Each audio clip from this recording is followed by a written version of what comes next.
Assalamualaikum warahmatullahi wabarakatuh. Saya Khadijah Makarim. Topik kita kali ini adalah tentang cara membuat definisi operasional. Teman-teman sekalian, definisi operasional berbeda dengan definisi konseptual. Nah, pada kesempatan ini saya ingin berbagi bagaimana cara membuat definisi operasional. Dari pengertiannya, definisi operasional adalah suatu terminologi yang diberikan kepada variabel atau peubah atau konstruk dengan cara memberi arti, ya. Itu yang pertama. Yang kedua, definisi operasional itu adalah petunjuk pelaksanaan tentang cara mengukur suatu variabel atau suatu peubah. Nah, jadi sekali lagi ingin saya sampaikan bahwa definisi operasional berbeda dengan definisi konseptual. Kalau definisi operasional itu adalah untuk menjelaskan cara mengukur sebuah variabel. Ini kaitannya nanti dengan penggunaannya dalam analisis data. Nah, baik teman-teman sekalian, supaya lebih jelas saya akan sampaikan tujuan membuat definisi operasional. Ini harus dibuat biasanya diletakkan di bab 3 atau metodologi penelitian. Yang pertama, tujuannya adalah untuk menjabarkan variabel-variabel atau peubah-peubah penelitian ke dalam indikator-indikator yang lebih terperinci, gitu. Lebih bagus lagi kalau setelah indikator dijabarkan lagi ke dalam parameter, gitu. Ya, jadi kalau sampai indikator aja udah bagus. Kemudian yang kedua, tujuannya adalah untuk memudahkan pengumpulan data. Jadi kalau sudah jelas definisi operasionalnya, pengukurannya seperti apa, maka di dalam proses pengumpulan datanya kamu akan mudah. Yang ketiga, guna atau tujuan dari definisi operasional ini adalah membatasi ruang lingkup variabel penelitian, yaitu tujuan yang ketiga. Dan yang keempat, agar tidak menimbulkan kesalahan dalam pengumpulan dan pengolahan data. Jadi sudah betul-betul dijelaskan apa yang akan diukur, kemudian bagaimana cara mengukurnya, alat ukurnya apa. Itu pasti jadi enak, gitu, nggak bingung pada saat kamu melaksanakan penelitian. Kemudian tujuan yang berikut, ya, tujuan yang kelima adalah untuk memudahkan dalam proses pengujian hipotesis. Nah, itu adalah 5 tujuan membuat definisi operasional. Jadi di dalam membuat proposal, jangan lupa kamu harus membuat juga definisi operasional. Kalau hanya sekedar definisi konseptual itu tidaklah cukup. Baik teman-teman sekalian, bagaimana contohnya sekarang, ya? Apa yang dimaksud dengan definisi operasional?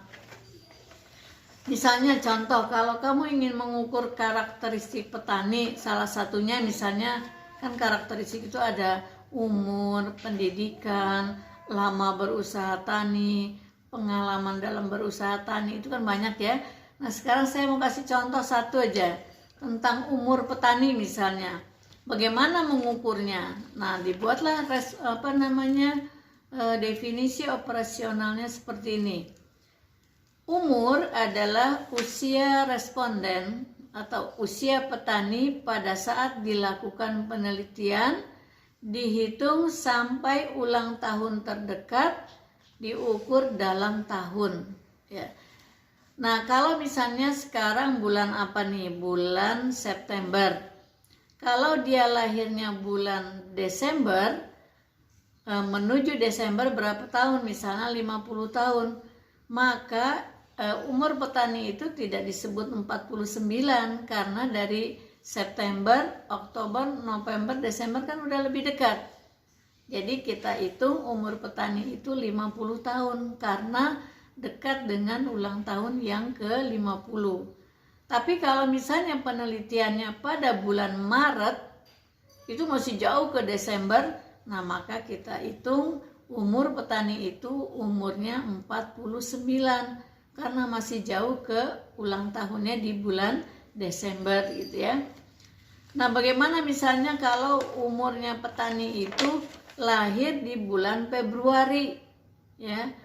Kamu penelitian di bulan Januari, ya berarti umurnya sudah 50 tahun. Kan cuman sebulan selisihnya sebelum jatuh ke ulang tahun yang terdekat. Itu contohnya ya, yang pertama umur. Yang kedua persepsi misalnya. Persepsi yang akan kita ukur subvariabelnya dua, misalnya persepsi fisik dan psikis. Buatlah definisi operasionalnya, misalnya persepsi fisik misalnya, saya ambil contoh fisik ya.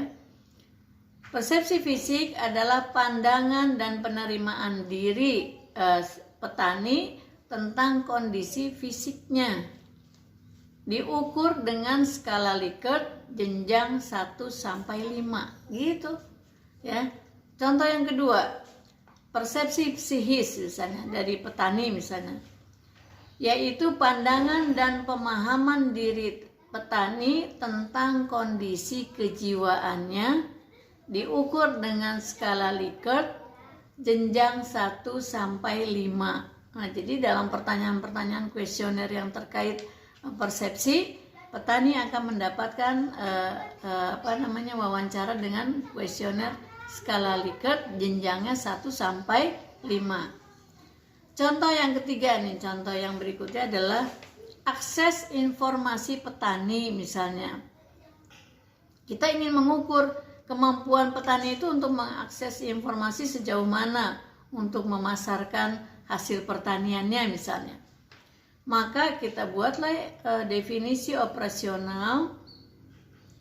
Akses informasi petani adalah usaha petani untuk mencari berbagai pengetahuan, fakta, dan data yang ada hubungannya dengan kegiatannya sebagai petani.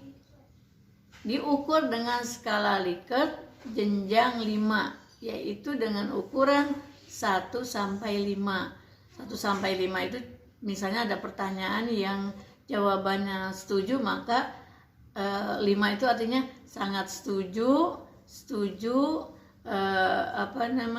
kurang setuju, kadang-kadang kurang setuju, dan sangat tidak setuju misalnya ya. Kemudian bagaimana akses petani kalau untuk persoalan lain itu nggak akan kita ukur. Jadi kalau dia banyak mengakses informasi tetapi bukan ada kaitannya dengan usaha taninya, maka itu tidak jadi ukuran dalam penelitian kita. Misalnya akses info yang lain, itu urusan petani, bukan urusan kita sebagai peneliti ya. Jadi jangan lupa ukurannya adalah, saya ulangin yang terakhir contohnya, akses informasi petani adalah usaha petani untuk mencari berbagai pengetahuan, fakta, dan data yang ada hubungannya dengan kegiatannya sebagai petani. Itu definisi operasional menggunakan skala Likert, ukurannya jenjang 5, yaitu 1 sampai 5 ya. Jadi seperti itu. Nah, baik teman-teman, itulah bagaimana cara kita membuat membuat definisi operasional. Bedanya sebagai kesimpulan ya, bedanya dengan definisi konseptual itu adalah definisi yang diambil dari pengertian para ahli dan tidak di breakdown ke indikator dan tidak diberikan alat ukurnya serta bagaimana cara mengukurnya. Tetapi pada definisi operasional kita variabel itu di breakdown ke indikator, ke parameter, kasih alat ukurnya, dan bagaimana cara mengukurnya. Baik teman-teman sekalian, mudah-mudahan bermanfaat. Terima kasih. Assalamualaikum warahmatullahi wabarakatuh.